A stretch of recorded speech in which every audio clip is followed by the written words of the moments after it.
بسم الله الرحمن الرحيم والحمد لله رب العالمين والصلاة والسلام على رسول خير خلقه محمد وعلى آله وصحبه أجمعين. سبحانك لا علم لنا إلا ما علمتنا إنك أنت العليم الحكيم. قال رب اشرح لي صدري ويسر لي أمري واحلل عقدة من لساني يفقهوا قولي. وبه حدثنا سليمان بن داود المهري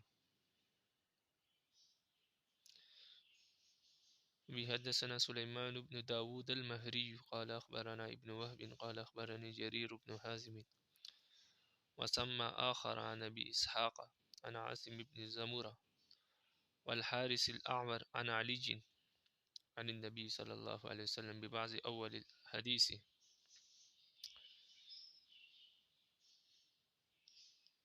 حضرت علی رضی اللہ عنہ اس حدیث کے کچھ ابتدائی حصے کو نبی علیہ السلام سے روایت کرتے ہیں. قال فرماتے ہیں فإذا كانت لك 200 درهم وحال عليها الحول ففيها 5 دراهم. فرماتے ہیں جب آپ کے پاس 200 درہم ہو اور اس پر سال گزر جائے تو اس میں 5 درہم دینے پڑیں گے بطور زکوٰۃ کے. ولیس علیک شیء یعنی فی الذهب.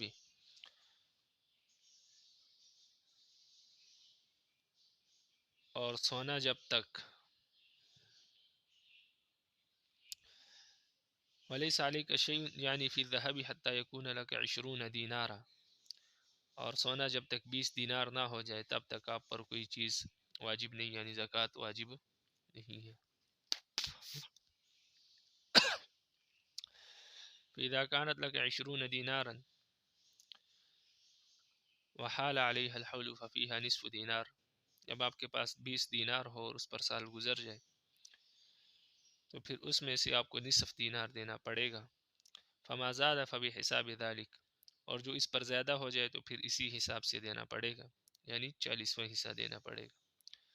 قال فرماتے ہیں فلا ادری علی یقول بحساب ذلك او رفعه النبی صلی اللہ علیہ وسلم. راوی کہتا ہے مجھے یہ معلوم نہیں کہ فبحساب ذلك یہ حضرت علی رضی اللہ عنہ نے فرمایا ہے یا انہوں نے اس کو نبی علیہ السلام سے روایت کیا ہے، یعنی مرفوع روایت کیا ہے. ولیس فی مالی زکوٰۃ حتی یحول علیہ الحول. اور فرماتے ہیں کہ مال پر کوئی زکوٰۃ واجب نہیں ہوتی یہاں تک کہ اس پر سال گزر جائے. الا ان جریرا قال ابن وهب یزید فی الحدیث عن النبی صلی اللہ علیہ وسلم فی مال زکوٰۃ حتی یحول علیہ الحول. مگر جریر نے کہا ہے کہ ابن وہب نے اس حدیث میں نبی کریم صلی اللہ علیہ وسلم سے اتنا اضافہ کیا ہے کہ کسی مال میں زکوٰۃ نہیں ہے جب تک اس پر سال نہ گزر جائے.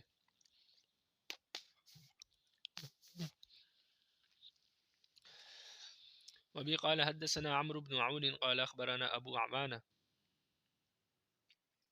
عن ابي اسحاق عن عاصم بن زمورة عن علي رضی اللہ تعالی عنہ قال قال رسول اللہ صلی اللہ علیہ وسلم. حضرت علی رضی اللہ عنہ سے روایت فرماتے ہیں کہ رسول اللہ صلی اللہ علیہ وسلم نے فرمایا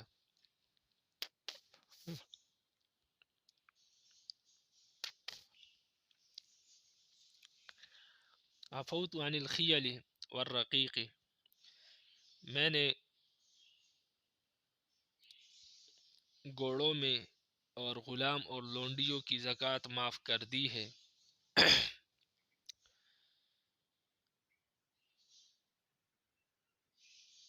فہاتوا صدقۃ الرقۃ من کل 40 درہما.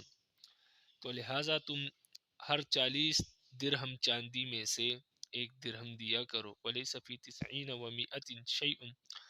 اور 190 میں کچھ بھی نہیں ہے. فاذا بلغت 200. جب وہ 200 تک پہنچ جائے ففیہا 5 دراہم. تو اس میں 5 دراہم ہے.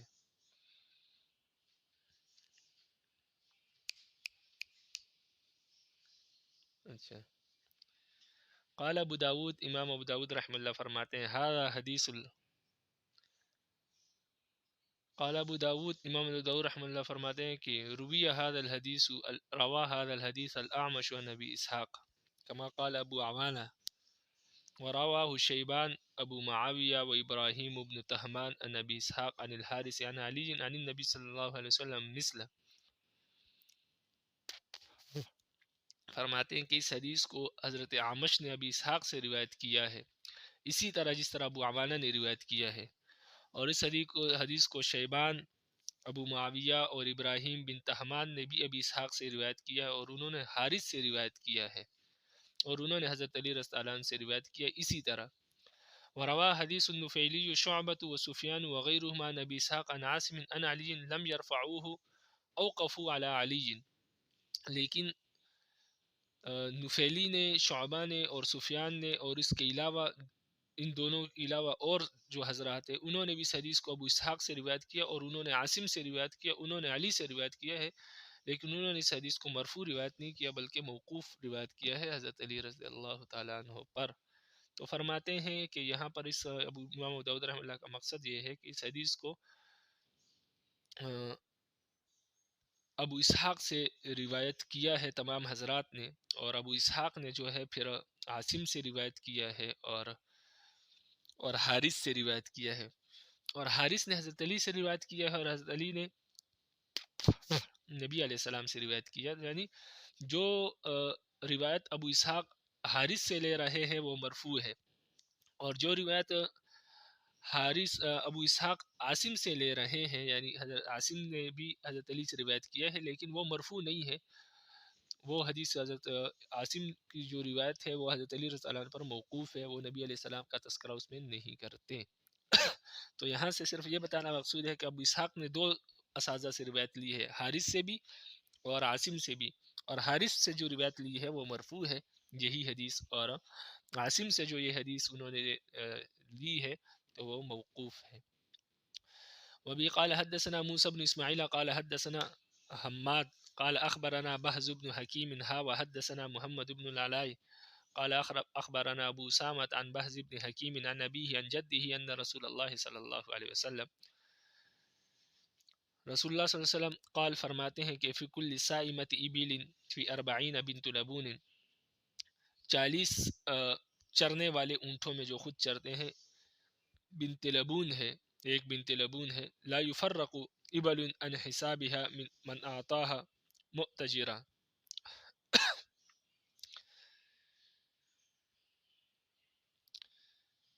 لا يفرق ابل عن حسابها من اعطائها مؤتجرا، کہ فرماتے ہیں کہ اونٹ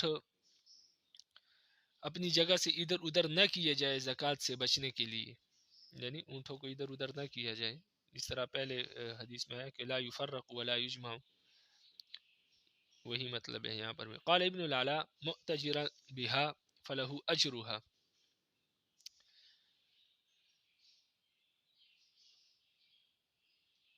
ابن علاء فرماتے ہیں کہ جو شخص ثواب کی نیت سے زکوٰۃ دے گا اس کو اجر ملے گا.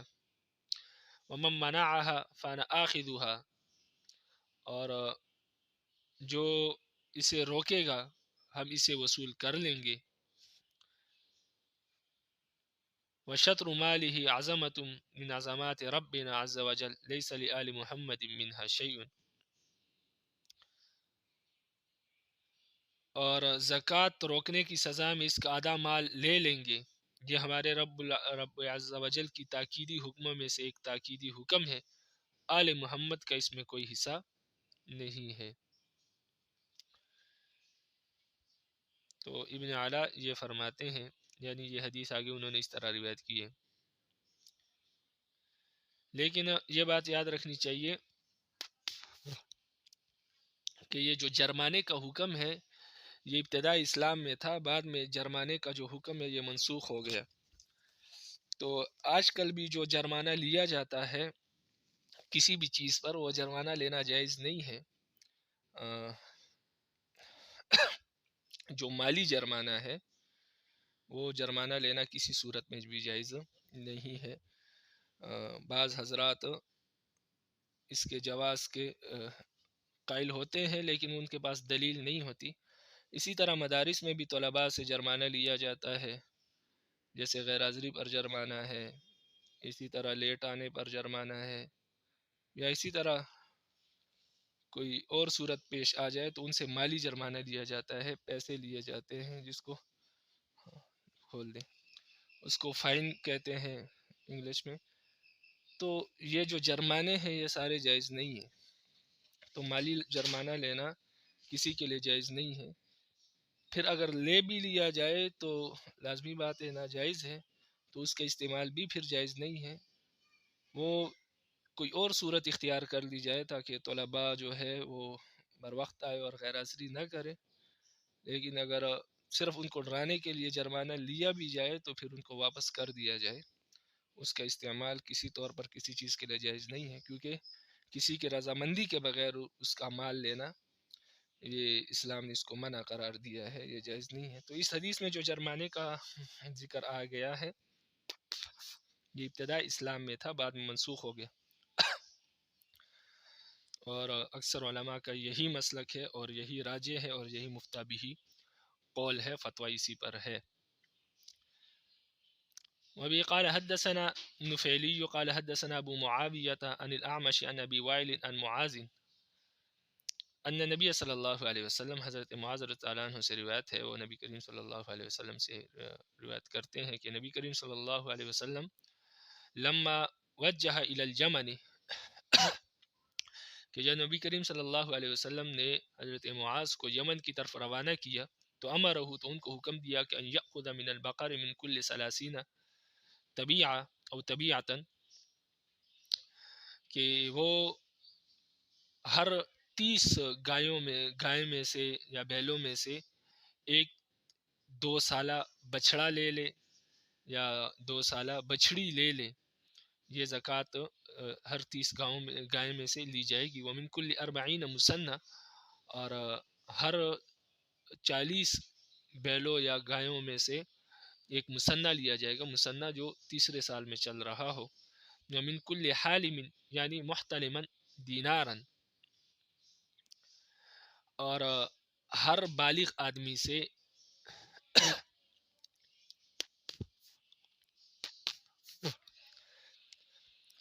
ایک دینار لیا جائے گا.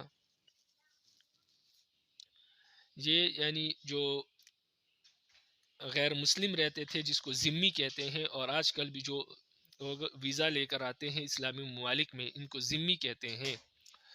تو ذمیوں سے ٹیکس لیا جاتا ہے اسلامی معاشرے میں، اس لیے کہ اسلامی جو فوج ہوتی ہے، اسلامی حکومت اور سلطنت جو ہوتی ہے وہ ان کی حفاظت کرتی ہے اور ان کے حقوق ادا کرتی ہے. تو ان حقوق کے بدلے میں ان سے ٹیکس لیا جاتا ہے.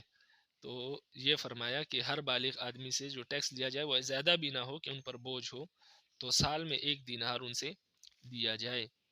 او عدلہ،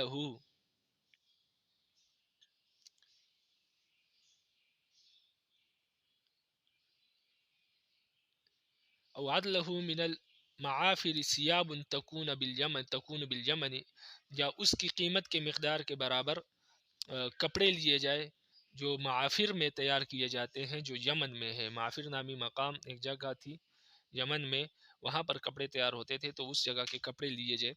اس وقت ضرورت ہوتی تھی. بہرحال ذمیوں سے جو ہے اسلام میں ٹیکس دیا جاتا ہے، لیکن اس کے بدلے میں پورے سال میں 1 دینار ہے یا اس کی مقدار کے برابر رقم ہے. لیکن اس کے مقابلے میں اسلامی جو سلطنت ہے، اسلامی حکومت، اسلامی فوج، وہ اس کی مال جان عزت آبرو کی محافظ ہوتی ہے اور اسی طرح اس کے تمام حقوق بھی ادا کرتی ہے. تو اس کے بدلے میں ان سے ٹیکس لیا جاتا ہے. وبه قال حدثنا عثمان بن شيبة والنفيلي وابن المثنى قالوا أخبرنا معاوية قال حدثنا الأعمش عن إبراهيم عن مسروق عن معاذ عن النبي صلی اللہ علیہ وسلم مثله. معاذ نے نبی کریم صلی اللہ علیہ وسلم سے اسی طرح کی روایت کی ہے. رب العالمین عمل کرنے کی توفیق نصیب فرمائے. وما علینا الا البلاغ المبین.